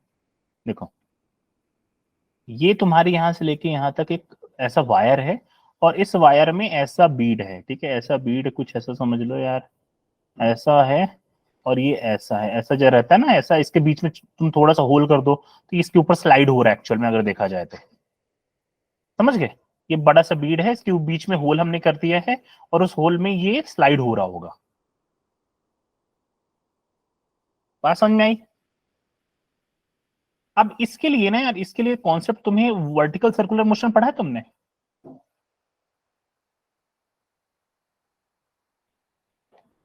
Yes sir. है ना, वर्टिकल सर्कुलर मोशन अगर तुमने पढ़ा है तो उसके कॉन्सेप्ट यहां पे लगेंगे और कुछ नहीं, सिंपल सा था देखो। अच्छा एक बात बताओ मुझे, क्या ये बीट सारे के सारे सोच बताना ध्यान से जो मैं क्वेश्चन पूछ रहा हूँ, जब ये बीट यहां से चालू होगा, यहां से आगे बढ़ना चालू होगा, यहाँ यहाँ आएगा, तो क्या इसकी वेलोसिटी बढ़ेगी घटेगी? बढ़ेगी। और अगर ये बढ़ेगी तो ये बताओ इस बीड को इस सर्कुलर मोशन में कौन रख रहा है? क्या वो वायर की वजह से ही वो सर्कुलर मोशन कर रही है? ये चीज समझ में आ रही है सबको? Yes sir. है ना, अगर देखो अदरवाइज क्या होगा, अगर इसकी वेलोसिटी बढ़ेगी तो एक टाइम पे अगर ये वायर में नहीं होती तो ये क्या होता, ये छोड़ के चली जाती, है ना। बट कोई ना कोई फोर्स है जो बीड और इस वायर के बीच में लग रहा है, because of which it is continuously doing circular motion.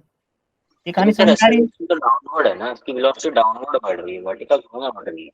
किसकी? ये जो हमारी बीट है कि हाँ वेलोसिटी नीचे की तरफ बढ़ रही है, हाँ, बढ़ रही है। अरे हॉरिजॉन्टल बढ़ रही है, वर्टिकल बढ़ रही, दोनों ही बढ़ रही होंगे ना, तभी तो रिजल्टेंट बढ़ रही है एक्चुअल में, ये देखो तो। ठीक है, मैं क्या पूछ रहा हूँ, सुनना ध्यान से। मैं क्या पूछ रहा हूँ कि अगर ये नीचे आ रही है तो कंटिन्यूअसली इसकी वेलोसिटी बढ़ रही है, और वेलोसिटी अगर बढ़ रही है और ये वायर के थ्रू ही आ रही है, इसका मतलब है कि वायर कुछ ना कुछ इसके ऊपर फोर्स लगा रहा होगा, या कि बीड इसके ऊपर कुछ ना कुछ फोर्स लगा रही होगी, उसकी वजह से ये सर्कुलर मोशन कर रही है। बात समझ में आई सबको? ठीक है, तो एक फोर्स है, देखो यहाँ पे तुम्हें गेम किसका है पता है, यहाँ पे फोर्स है नॉर्मल फोर्स का। क्यों? क्योंकि सिर्फ ये नॉर्मल फोर्स अगर तुम पता कर लिए तो तुम्हें समझ में आ जाएगा। क्यों? क्योंकि देखो ये बीड जो है इसके ऊपर एक फोर्स लगा रही है, उसके वजह से एक नॉर्मल फोर्स है जो नॉर्मल उसके बीड के ऊपर फोर्स लगा रहा होगा। ये बात समझ में आई? सर है ना।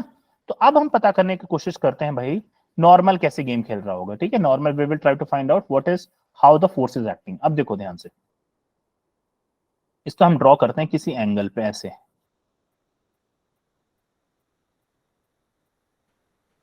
अगर मान लो इसकी कुछ लेंथ दे रखी है, फ्रॉम ये wire fixed on the ground in this release from the top, नहीं दे रखी, कोई बात नहीं, तो इसको हम आर मान लेते हैं। फॉर एग्जांपल इसकी लेंथ आर है और ये भी आर हो गई। अगर इस पॉइंट पे मैं कहीं पे देखूं, इस पॉइंट पे देखूं ध्यान से, अगर इस पॉइंट पे वेलोसिटी मान लो जब ये इधर जा रही होगी, इसकी टेंजेंशियल वेलोसिटी होगी v, तो यहां से अगर हम देखें, लेट्स सपोज ये थीटा एंगल अगर बना रहा है, तो इस पॉइंट पर अगर देखें इसके ऊपर कौन कौन से फोर्स लग रहे हैं, तो एक इसके ऊपर लग रहा है नॉर्मल जो कि ऊपर की तरफ है, या कि अंदर की तरफ बोल दो, जो भी बोलना तुम बोल सकते हो। एक लग रहा है डाउनवर्ड mg। अगर ये थीटा है तो सिंपल सी बात है यार, देखो ये थीटा है तो एक कंपोनेंट होगा जो कि अंदर की, इसका ये वाला कंपोनेंट होगा 90 minus theta, that will be acting downward. ठीक है, ये डाउनवर्ड लग रहा होगा, तो ये मैं लिख लेता हूं, अगर ये 90 माइनस थीटा है तो ये कौन सा हो जाएगा, कॉस, और ये हो जाएगा साइन मेरे ख्याल से, तो mg साइन थीटा हो गया। एक लग रहा होगा इसके वर्टिकल, इसके डायरेक्शन में, that will be mg cos theta. ये सबको समझ में आया? और जब यहां से अगर ये रेस्ट से चल रही है, यहां से वेलोसिटी इसकी 0 है, बट सिंस ये नीचे आ रही है तो वर्क डन होगा, और फ्रिक्शन नहीं है तो कंजर्वेटिव फोर्स लगा सकते हैं हम, तो इसकी वेलोसिटी इंक्रीज करेगी। इस पॉइंट पे अगर मुझे देखना हो, ध्यान से सुनना अभी मेरी बात को, अगर इस पॉइंट पे मुझे देखना हो कि कितना फोर्स लगा रहा है, तो हमें पता है नेट फोर्स इक्वल टू इन सर्कुलर मोशन में पता होता है कि mv स्क्वायर बाय r होता है। ये सबको पता है कि नहीं पता है? जो भी नेट फोर्स होता है सर्कुलर मोशन में, अगर कोई बॉडी कर रही है तो that is equal to mv square by r लेते हैं हम। Yes sir. है ना। अब देखते हैं इसके ऊपर नेट फोर्स। अब देखो सिंस ये सर्कुलर मोशन कर रही है, इसका मतलब है ये वाला फोर्स जो है this is greater than normal. ये बात सबको समझ में आई? तो इसको मैं लिख रहा हूं mg cos theta minus normal equal to mv square by r। ठीक है, तो नॉर्मल की वैल्यू हम लिख सकते हैं यहां से mg cos theta, sine theta होगा ना? Sorry sorry sorry sorry, sine होगा बिल्कुल, क्योंकि अंदर की तरफ जो लग रहा है वो साइन लग रहा है, सही है। तो ये होगा साइन थीटा, ये हो गया तुम्हारा sine theta minus mv square by r ले लो, जो भी है ये हो गया। ठीक है, अब हम देखते हैं ये चीज सबको समझ में आई नॉर्मल की? बोलो भाई, Yes, sir. है ना? Yes, sir. ये चीज तो समझ में आ गई ना भाई, है ना? नहीं है इसमें। क्यों नहीं आई भाई, क्या नहीं आई बताओ? सर कैसे इक्वेशन बना दी समझ में नहीं आया। देखो देखो देखो, हम किसी एंगल पे देख रहे हैं बेटा, देख किसी एंगल पे देख रहे हैं, ठीक है? अगर हम किसी एंगल पे देखेंगे थीटा लग रहा है, तो क्या इस बीड पे, एक बीड है, इस पे कौन कौन सा फोर्स लग रहा है? क्या एमजी नीचे लग रहा है? Yes sir. एमजी नीचे लग रहा है भाई। तो अगर ये किसी बॉडी के ऊपर, किसी ऑब्जेक्ट के ऊपर अगर लाई कर रहा है, तो क्या वायर इसके ऊपर एक फोर्स बाहर की तरफ नॉर्मल लगा रही होगी हमेशा? Yes sir. और अब हम क्या करेंगे, सिंस इस पॉइंट पे ये सर्कुलर मोशन कर रहा है और इसकी कुछ ना कुछ वेलोसिटी होगी, अगर इसकी कुछ ना कुछ वेलोसिटी होगी, तो हम क्या करेंगे, नीचे की तरफ अगर mg लग रहा है, तो ये इस पॉइंट के अबाउट, जिस पॉइंट के अबाउट ये सर्कुलर मोशन कर रहा है, तो हम क्या करेंगे, ये इसका ये कंपोनेंट लेंगे इसके अलोंग, ये हो जाएगा mg साइन वाला। समझ गए? Yes sir. तो अब हम क्या बोल रहे हैं, net force equal to, circular motion में आपने पढ़ा है कि नेट फोर्स इक्वल टू होता है सेंट्रीपिटल फोर्स, और नेट फोर्स इक्वल टू क्या होगा, अगर mg साइन थीटा है minus normal equal to mv square by r लिख दिया मैंने। समझ में आया यस कि सर। नहीं आया कि नहीं आया? आ गया सर। सुनना ध्यान से, अब इस बात को सुनना प्लीज। नॉर्मल फोर्स क्या है, this is force applied by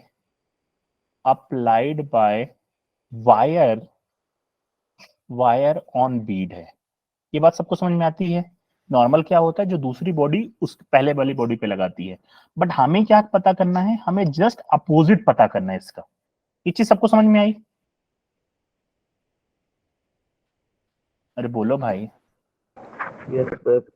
अरे आधे गायब हो गए, देखो सन्नाटे में चले गए। कुछ अच्छा क्वेश्चन आया तो देखो, अगर ये ऑब्जेक्ट यहाँ पे रखा हुआ है, mg रखा हुआ है, तो mg जब क्या करता है, इस ये जो नीचे फ्लोर है इसके ऊपर mg लगाता है, उसके रिएक्शन में ही तो फ्लोर उसके ऊपर नॉर्मल फोर्स लगाता है। ये पता है आपको कि नहीं पता है? Yes, sir. है ना? हमें क्या करना है, हमसे क्वेश्चन पूछा है कि बीड उसके वायर के ऊपर कितना लगा रही है, तो हमें एक्चुअल में, हम नॉर्मल निकाल तो रहे हैं, बट हमें नॉर्मल का अपोजिट निकालना है एक्चुअली, इसलिए मैं नॉर्मल निकाल रहा हूं, और नॉर्मल को बाद में माइनस में ले लूंगा तो मेरा आंसर आ जाएगा। ये चीज समझ में आई? Yes, Yes, sir. ठीक है, ध्यान से देखते चलना। अब एक चीज और रिलेशन में पता करता हूँ वेलोसिटी का। अब देखो, नॉर्मल की वैल्यू आ गई, नॉर्मल की वैल्यू मैं लिख रहा हूँ mg sine theta minus mv square by r। इसके बेसिस में हम नहीं बोल सकते कि नॉर्मल अंदर लग रहा है कि बाहर लग रहा है ना? और इसकी वैल्यू कितनी होगी, n की वैल्यू कब नेगेटिव होगी, कब पॉजिटिव होगी।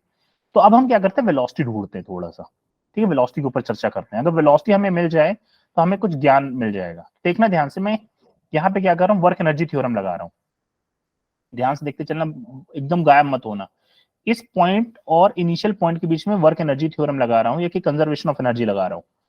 तो अगर ये समझ लो तुम्हारा, ये आर था, ये आर था, और ये तुम्हारा था थीटा, तो क्या ये वैल्यू तुम्हारी आर साइन थीटा हुई? सबको समझ में आया? क्योंकि इसका बेस वाला कंपोनेंट आर कॉस, और यहाँ ये वाला हो गया आर कॉस, और ये वाला हो गया आर साइन। तो ये वैल्यू हो गई तुम्हारी भाई R minus R sine theta. ये चीज समझ में आई सबको? Yes sir. और यहाँ पे वेलोसिटी इसकी 0 है, यहाँ पे हमें वेलोसिटी पता करनी है, तो मैं यूज कर रहा हूँ कंजर्वेशन ऑफ एनर्जी। ध्यान से देखना। तो आपको पता है initial kinetic energy plus initial potential energy equal to final kinetic energy plus final potential energy, इस पॉइंट से और इस पॉइंट के बीच में। तो यहाँ पे अगर देखा जाए तो काइनेटिक एनर्जी 0 थी, बस पोटेंशियल एनर्जी थी, वो कितनी थी, mg into R times 1 minus sine theta. Final kinetic energy हो जाएगी half of mv square plus potential energy होगी 0। m से m खत्म कर दो चाहो तो, या कि इसको अपन ऐसे करने वाले हैं। देखो ध्यान से, ये वैल्यू हो गई mg 1 minus sine theta equal to 1/2 mv square by r, और 2 को मैं इधर लिख दूं तो ये हो जाएगा, देखो 2 mg 1 minus sine theta equal to mv square by r। Sir इस साइड में क्या पोटेंशियल कुछ भी नहीं होगी? इस पॉइंट के बीच में देखो, ये पॉइंट नंबर 1 है, पॉइंट नंबर 2 है। अब तो अगर ये बेस हो गया तो यहाँ पे पोटेंशियल एनर्जी 0 हो गई, ठीक है सर। है ना? तो अब इसको हमने सॉल्व किया, mv स्क्वायर बाय r की वैल्यू निकाली, और इस वैल्यू को हम रख देंगे नॉर्मल वाले में। तो देखो नॉर्मल की वैल्यू कितनी आ गई, नॉर्मल की वैल्यू आ गई बच्चा mg sin theta minus 2mg 1 minus sine theta. इसको सॉल्व करते हैं, देखो mg sin theta minus 2mg plus 2mg sine theta, which means ये वैल्यू हो गई देखो 3mg sine theta minus 2mg। यहां तक की गेम समझ में आया तुमको कि नहीं आया, पहले ही बताओ। यहां तक सबको समझ में आया कि मैंने क्या किया, नॉर्मल कैसे निकाला? सर आपने एनर्जी वाली अप्रोच क्यों लगाई? देखो यहाँ पे एक बात बताओ, तुम ये सर्कुलर मोशन कर रहा है, इसकी वेलोसिटी बढ़ रही है, और अगर मुझे वेलोसिटी चाहिए तो आपसे क्वेश्चन में बोला है कि जो वायर में फ्रिक्शन है वो 0 है, और अगर फ्रिक्शन 0 है तो हम कंजर्वेशन ऑफ एनर्जी लगाते हैं। ये पता है आपको कि नहीं पता है? बोलते हैं ना कंजर्वेटिव फोर्सेस के लिए जो नेट मैकेनिकल एनर्जी होती है वो कंजर्व होती हाँ सर। है ना? तो वही हम लगा सकते हैं। और मैकेनिकल एनर्जी होती है initial kinetic energy plus initial potential energy equal to final kinetic plus final potential. और इस पॉइंट के पॉइंट नंबर 1 पॉइंट नंबर 2 के बीच में लगा दी। पॉइंट नंबर 2 पे पोटेंशियल एनर्जी 0, इनिशियल पे काइनेटिक एनर्जी 0 थी, तो हमने ये कन्वर्ट करके mv² की वैल्यू निकाली, जिसको हमने यहाँ पे रख दिया। अब तुम नॉर्मल में फोकस करो बस, और कुछ नहीं। नॉर्मल की वैल्यू बताओ जल्दी से, नॉर्मल की वैल्यू कब प्लस में होगी? क्या ये वैल्यू अब देखना ध्यान से, साइन थीटा के टर्म्स में देखते हैं, ध्यान से देखना। अब थीटा क्या है? जो नीचे से लेके ऊपर तक कन्वर्ट हो रहा है। क्या साइन थीटा की वैल्यू mg के बराबर रहेगी कि वैल्यू ये नॉर्मल की वैल्यू चेंज भी हो जाएगी? देखो सुनना ध्यान से सुनना। साइन थीटा की अगर मैं थीटा इक्वल टू 0 रख दूं, सुनना ध्यान से, साइन थीटा इक्वल टू 0 रख दूं, ठीक है, थीटा इक्वल टू 0 रखूं, नॉर्मल की वैल्यू बोलो कितनी? -2mg। ये चीज समझ में आई सबको? और अगर थीटा की वैल्यू बच्चा 90 रख दूं, ध्यान से देखना, टॉप मोस्ट पॉइंट पे, तो नॉर्मल की वैल्यू बोलो कितनी? mg। ये चीज समझ में आई कि नहीं आई? अब देखो ध्यान से, इससे हम क्या कंक्लूजन निकालेंगे? नॉर्मल वो फोर्स है बच्चा, नॉर्मल वो फोर्स है जो वायर लगा रहा है बीड के ऊपर, ठीक है? क्वेश्चन में हमसे क्या पूछा है? जो बीड लगा रहा है वायर के ऊपर, तो हमें नॉर्मल का अपोजिट सोचना है। अब ध्यान से देखो, क्वेश्चन में चलते हैं। क्वेश्चन में पूछा है पहला ऑप्शन कि it always act radially outward. मतलब आउटवर्ड मतलब क्या है? नॉर्मल। नॉर्मल हमेशा, इसका मतलब हो गया नॉर्मल हमेशा अंदर लग रहा है। बात समझ में आ रही? क्या मेरी बात समझ में आ रही कि नहीं आ रही? सुनना, मैं बार बार बोल रहा हूं, नॉर्मल क्या है? नॉर्मल है वायर जो बीड के ऊपर लगा रहा है, बट क्वेश्चन में हमसे पूछा है कि जो बीड वायर के ऊपर लगा रहा है, तो that will be just opposite of normal. ये चीज समझ में आई? तो पहला ऑप्शन बोल रहा है ऑलवेज रेडियली एक्ट आउटवर्ड। नहीं भाई, क्यों? क्योंकि वैल्यू तो हमें नॉर्मल की कभी प्लस में भी मिल रही है और कभी माइनस में भी मिल रही है। इसका मतलब है कि हमेशा आउटवर्ड नहीं लगेगा और हमेशा इनवर्ड भी नहीं लगेगा। ये चीज समझ में आई कि नहीं आई? Yes sir. है ना? ना तो हमेशा इनवर्ड लग रही, ना तो आउटवर्ड लग रही है। अब हम चलते हैं दूसरे, अब सी और डी पे समझना है, सी और डी पे फोकस करना। क्या है? इट, पहला ऑप्शन बोलता है, सी बोलता है रेडियली आउटवर्ड। पहले क्या हो रहा है? इनिशियली रेडियली आउटवर्ड लग रही है। क्या रेडियली पहले आउटवर्ड लग रही है? Yes sir. पहले पहले मतलब थीटा 90 के आसपास सोचो, थीटा 90 के आसपास सोचो, जब वो इनिशियली चलना चालू हुई तो पहले अंदर लगेगा फिर बाहर लगेगा। बिल्कुल। देखो ये बोल रहा है रेडियली आउटवर्ड, तो भाई नॉर्मल की वैल्यू प्लस में आ रही है। प्लस में आ रही है मतलब नॉर्मल बाहर लग रहा है। बात समझ में आ रही है?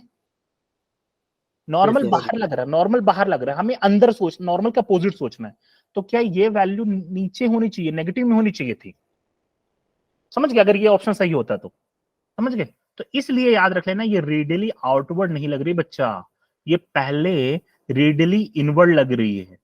क्यों? क्योंकि नॉर्मल प्लस में आ रहा है। अगर ये नॉर्मल नेगेटिव में आता तो ये आउटवर्ड लगती। बात समझ में आई कि नहीं आई? सर है ना? और एक टाइम पे अगर ये ऑप्शन में पूछ लेता तुमसे कि नॉर्मल लग भी नहीं रही है, तो हो भी सकता है तुम इस इक्वेशन को n की वैल्यू 0 इक्वेट कर देते, तो वहां से तुम्हें थीटा भी पता चल जाता है कि किस थीटा पे कोई फोर्स नहीं लग रहा है, नॉर्मल 0 है। बात समझ में आया? तो पहला इसका ऑप्शन हो जाएगा बच्चा पार्टी डी ऑप्शन, की रेडियली पहले इनवर्ड लग रही है और फिर रेडियली आउटवर्ड लग रही है। क्लियर कहानी? किसी बच्चों को समस्या? देखो इसमें मैंने तुम्हें कई कॉन्सेप्ट सिखाए हैं, क्या चीज सीखने वाली है, तुम्हें ये पता होना चाहिए कि किसी भी सर्कुलर मोशन में देखो नॉर्मली तुमने क्या पढ़ाई की होगी, मैं तुम्हें बताता हूँ यार, इधर आ जाए यार। ठीक है, नॉर्मली तुमने टेंशन वाले क्वेश्चन बनाए होंगे कि एक बॉल है, रस्सी से फिक्स्ड है, यहाँ पे एक मास है, इसकी कुछ वेलोसिटी बताओ कि कंप्लीट सर्कल कर ले। कंप्लीट सर्कुलर मोशन करने के लिए भी तुम कंजर्वेशन ऑफ एनर्जी लगाते हो, और किसी पॉइंट पे अगर तुम्हें टेंशन पता करना है तब भी तुम यही इक्वेशन यूज करते हो। याद है कि नहीं याद है? बोलो भाई। नहीं याद है सर? याद होता तो बात क्या थी, है ना? चलो कोई बात नहीं। ये क्वेश्चन समझ में आया कि नहीं आया सबको? Yes sir. Yes. है ना? तो ऐसे सोचना है भाई, है ना? क्वेश्चन देखो अच्छे मार्क्स में, 4 मार्क्स में आया था तो क्वेश्चन पूछा अच्छा था। ठीक है, आगे चलते हैं नेक्स्ट क्वेश्चन पे।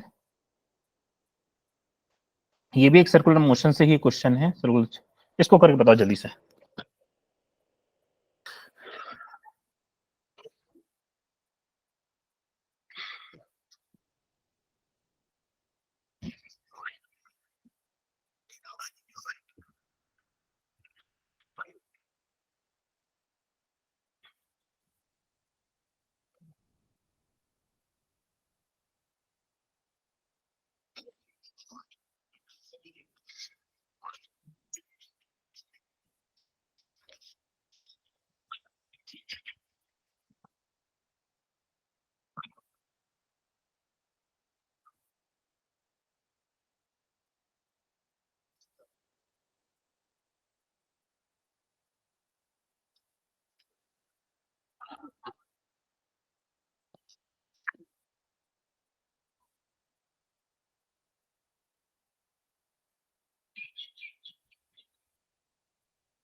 ले आऊं खाना, वो नाश्ता?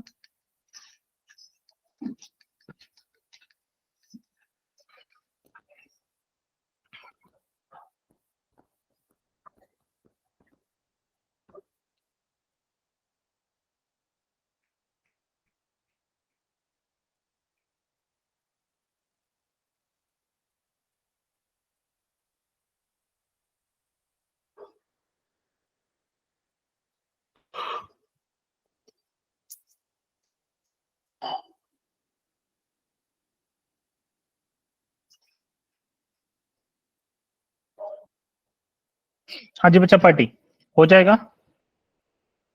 Yes sir. करो करो फिर जल्दी से।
Sir mg and mv square by r का रिजल्टेंट टेंशन के बराबर होना चाहिए। सर 36 आंसर है इसका। ये सेकंड में देख के बताता हूँ यार इसका आंसर क्या है। Let me search. इसका आंसर है, क्या निकाल रहे हो? 36। हाँ बिल्कुल सही है, 36 है। हम्म।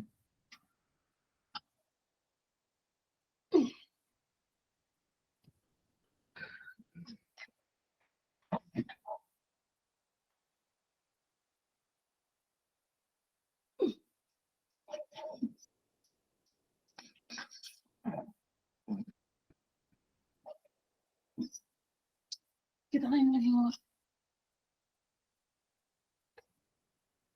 हम्म,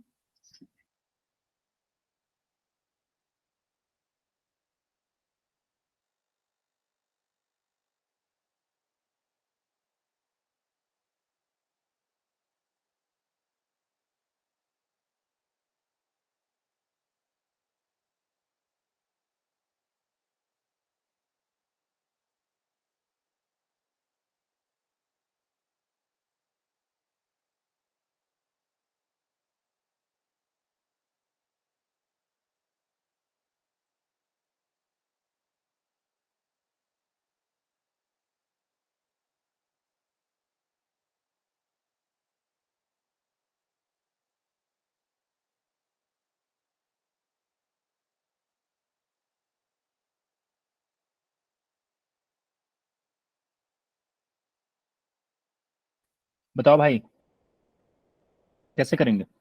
चलिए देखते हैं, इसका फ्री बॉडी डायग्राम देखते हैं। ये एल है, ये थीटा है भाई, ये एल कॉस ले लेते हैं। ये वाली जो रेडियस है, देखना ध्यान से समझना, ये जिस रेडियस के अबाउट ये चारों तरफ सर्कुलर मोशन कर रहा है, ये वैल्यू हो जाएगी तुम्हारी एल साइन थीटा। सिंपल सी बात है। अगर इस ब्लॉक है, इस ब्लॉक पे देखिए कौन कौन से फोर्स लग रहे हैं। तो डाउनवर्ड लग रहा है mg, आउटवर्ड लग रहा है तुम्हारा सेंट्रीपिटल। अगर तुम्हें सेंट्रीपिटल बाहर मानना है, बाहर मान लो, तो ये हो जाएगा mv स्क्वायर बाय आर, या किसी को अगर तुम्हें पता है सर्कुलर मोशन में v इक्वल टू होता है आर ओमेगा, तो इसी चीज को हम लिख देते हैं, v को वैल्यू रख देते हैं। तो m क्या आ जाएगा यार, r से r कैंसिल हो जाएगा, तो m r ओमेगा स्क्वायर आ जाता है ना। This value is equal to this value. फिर अब अपन देखते हैं आगे की कहानी, कौन कौन इसको बैलेंस कर रहा होगा। अंदर की तरफ लग रहा है, देखो इधर की तरफ लग रहा है t। तो अगर ये ऊपर वाला थीटा था तो ये 90 माइनस थीटा हुआ, ये 90 माइनस थीटा हुआ। तो ये हो जाएगा t का कौन सा, t का साइन कंपोनेंट, और ये ऊपर की तरफ लग रहा है भाई t का कॉस कंपोनेंट। ये कर पाए कि नहीं कर पाए, तुम लोग सोच पाए कि नहीं? yes sir। तो मैं तो रिजल्टेंट इक्वेट कर रहा था टेंशन के साथ इन दोनों का, आपको थोड़ी दिक्कत हो रही है कैलकुलेशन में। हाँ, इसीलिए समझ के सिंपल सा गेम खेलो भाई। देखो अगर इस पॉइंट पे बोला है कि मैक्सिमम टेंशन हो रहा है, मतलब इस पॉइंट पे जब वो होगा तो this force should be equal actual में। तो आप कंपोनेंट कर लीजिए। अब सर्कुलर मोशन तुम्हें ध्यान देखना, सर्कुलर मोशन किस के अबाउट कर रही है? वो अपने टॉप मोस्ट के अबाउट सर्कुलर मोशन नहीं कर रही है भाई।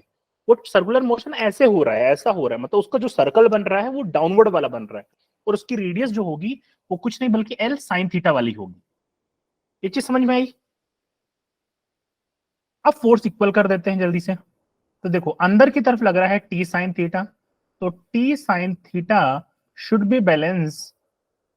ये जो बैलेंस करेगा ये हो जाएगा m into L sine theta into omega square, और दूसरा हो जाएगा t cos theta equal to sir radius के अलावा तो cos थीटा होना चाहिए ना, t cos थीटा। कौन सा रेडियस के अलावा अंदर की तरफ जो है देख बेटा टेंशन देख, का। मैंने l कौन सा लिया सुनो ध्यान से। ये l क्या है, अगर ये l है तो ये वाला बेस के साथ ये वाली पार्ट l कॉस थीटा होगी, यस सर। और ये जो नीचे वाली ये परपेंडिकुलर वो ये साइन होगा। Yes sir. और सर्कल किसके अबाउट कर रहा है, साइन के, साइन रेडियस बनाते हुए कर रहा है ना। तुम ध्यान से देखो ऐसे घूम रहा है ना वो। Okay sir. हाँ, तो इसलिए एल साइन वाला हो गया। फिर देखो टेंशन का तुम कंफ्यूज मत हो, देखो टेंशन कैसे बनेगी, टेंशन ऊपर लग रही है, ठीक है, टेंशन ऊपर लग रही है। तो अगर ये तुम ऐसा मान रहे हो इसको थीटा ले रहे हो, तो इस वर्टिकल के साथ ये अपोजिट थीटा हो जाएगा, तो ये वाला टी कॉस हो जाएगा, और इसके परपेंडिकुलर साइन ले लो, टी साइन हो गया। समझ गए? बात समझ में आई? अब देखो आगे तुम्हें क्या करना है, सिंस थीटा दे नहीं रखा है तो तुम्हारे पास दो इक्वेशन बन गई, इक्वेशन नंबर 1, इक्वेशन नंबर 2। इन दोनों को स्क्वायर कर दो और ऐड कर दो, तो sine theta square plus cos theta square equal to 1 हो जाएगा, और बचेगा तुम्हारे पास टी स्क्वायर। बस एक चीज समझ में आई कि नहीं आई सबको? सर डिवाइड नहीं करना है ना, डिवाइड मत करते बैठ जाना भाई। क्या बोल रहा हूँ? फर्स्ट वाली इक्वेशन में साइन से साइन नहीं कट जाएगा, हाँ अच्छा, सही बात है, इसको भी तुम निपटाना चाहो तो इसको भी निपटा सकते हो यार। और फिर टेंशन दे ही रखी है, मास दे ही रखा है, एल दे ही रखा है। ठीक है, एल से एल निपटा दो, सही बात है, जो भी तुम्हारे वो समझ में है।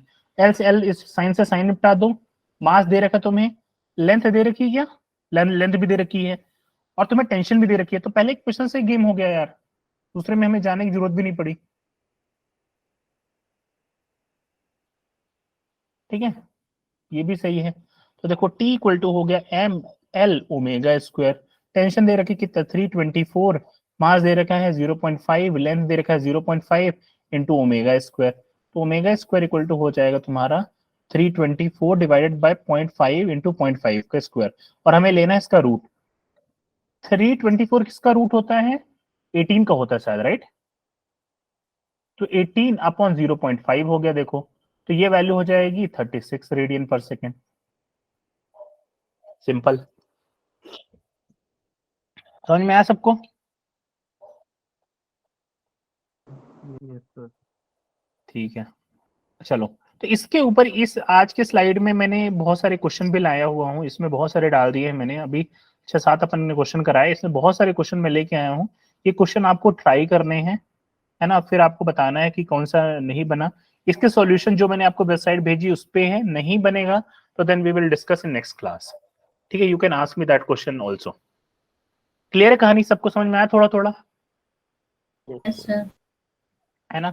आपको वही है, आपको वेबसाइट मैंने ग्रुप में कल रात को मैंने भेज दी थी, उससे तुम कुछ मत करो, क्योंकि तुम्हारे पास सिर्फ 1 मंथ का टाइम है। 1 मंथ में तुम्हें एक्स्ट्रा परेशान होने की जरूरत नहीं है, only you solve these past year question paper.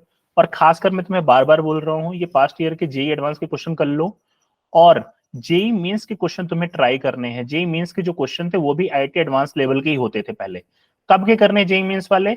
जब से ये 4 शिफ्ट में नहीं हो रहा है, मतलब 2019 के पहले के पेपर तुम्हें ट्राई करना है, फिजिक्स में मैं बोल रहा हूँ, which is more than sufficient, मैं आपको बार बार बोल रहा हूँ।